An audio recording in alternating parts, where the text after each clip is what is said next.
Hello friends, welcome to my channel. So when we are looking at the current price chart of FFIE stock, and you can clearly see a massive spike. I mean, if you are looking at this spike, it has actually changed the near term trend and will have a big impact if it works out properly.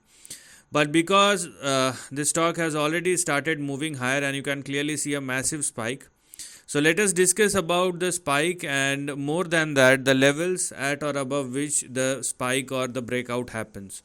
So first of all, with this massive spike there is a near term price breakout that has happened above 0.18. So this particular point will become your reference, and make sure that FFIE is not falling below 0.18 or less, otherwise a downside will resume once again. That's the most important thing. Now, because the stock has fallen quite a lot, so it has created a huge amount of gap, and that's what we're going to discuss over here.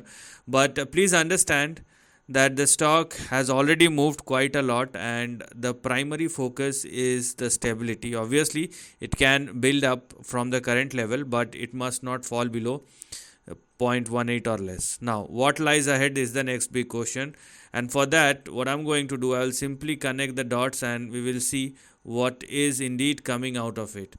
So when I do connect the overall trend, this is what I can get. Now, this is not at all an upside. What it rather indicates is this particular stock is actually trading in between a range, and the current upswing is just a counter trend. So as I've told you that because the stock has fallen a lot, a huge amount of gap has been created. So in case FFIE continues to trade and sustain above 0.18, what has become active is a swing somewhere in between, here we are, 4.4 and 9.77. So this is something which has now become active on the upside.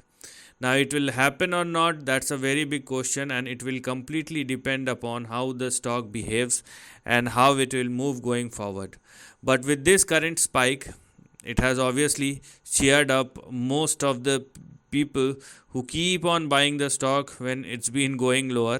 But it is now about the sustainability, and yes, if it indeed sustains and if the stock has enough momentum, it can spike higher. But please understand that these kind of stocks are not sustainable. So even if it swings higher, you must take your profits back at an appropriate time. So this is the end of the video. Thanks for watching.